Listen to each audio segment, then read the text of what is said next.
আমার নাম যদি বাদ যায় ভাই তোমাকে ছাড়বো না, তোমাকে ছাড়বো না। কারণ নাম বাদ গেলে বিজেপির নেতাদের পাড়ায় পাড়ায় ধরবেন। আমি দায়িত্ব নিয়ে বলছি, যদি কোনো বৈধ ভোটারের নাম ওরা বাদ দেয়, যদি কোনো বৈধ ভোটারের নাম বাদ দেয়, পাড়ার বিজেপি নেতাদের ধরে আটকে রাখবেন। দেখি কত ধানে কত চাল।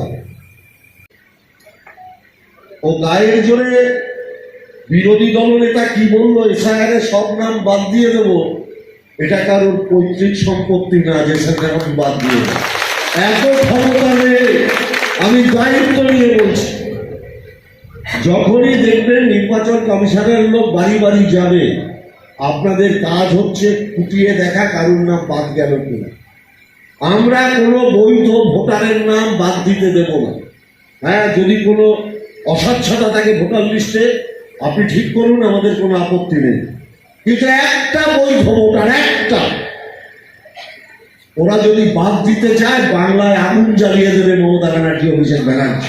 আমি তাই বলবো, আগুন চলে যাবে বাংলার বুকে। আমরাও দেখবো নরেন্দ্র মোদী অমিত শাহর ক্ষমতা কত, সেটা আমরাও দেখবো। সবার বিধায়ক আমার ছোট বোন মধুবর, সবিতা মন্ডল পঞ্চায়েত সমিতির সভাপতি তরুণ সরকার,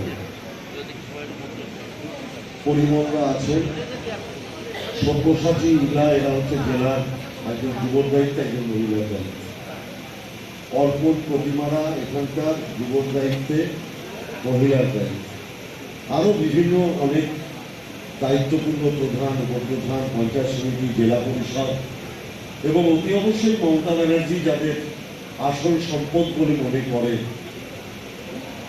আপনারা যারা নিচে বসে আছেন, সেই সমস্ত তৃণমূল কংগ্রেসের অতন্ত্র প্রহরী।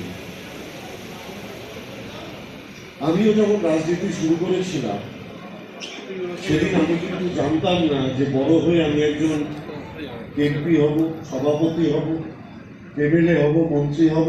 এটা ভেবে থেকেও দল করতে আসে। কর্মী হিসেবে আপনার জায়গা কেউ কেড়ে নিতে পারবে না।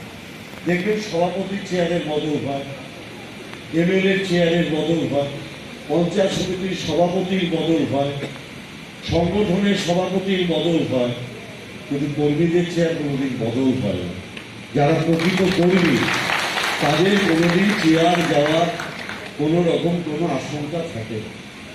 এবং প্রকৃত কর্মী তারাই যারা মনে করে দল যেটা নির্ধারিত করে দিয়েছে, আমি সেই পথেই পরিচালিত হব।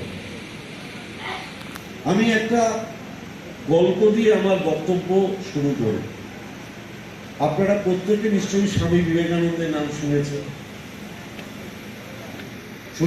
আর বাংলার দুর্ভাগ্য, একটা অশিক্ষিত লোক যে মাধ্যমিকে 3rd ডিভিশনকে 2nd ডিভিশনে পাস করেছে, সে বিরোধী দলের নেতা হয়ে একটা ইংরেজি ঠিক মতো বলতে পারে না। দেখবেন আইয়ের পরে এম হবে না আর হবে, তার জন্য 20 মিনিট চিন্তা করে, আর পাশে তাকায় একটু বলে দে আই, তারপরে 20 মিনিট দাঁড়ালো, পাশ থেকে কেউ বলে দাদা ওটা এম হবে, হ্যাঁ আই এম।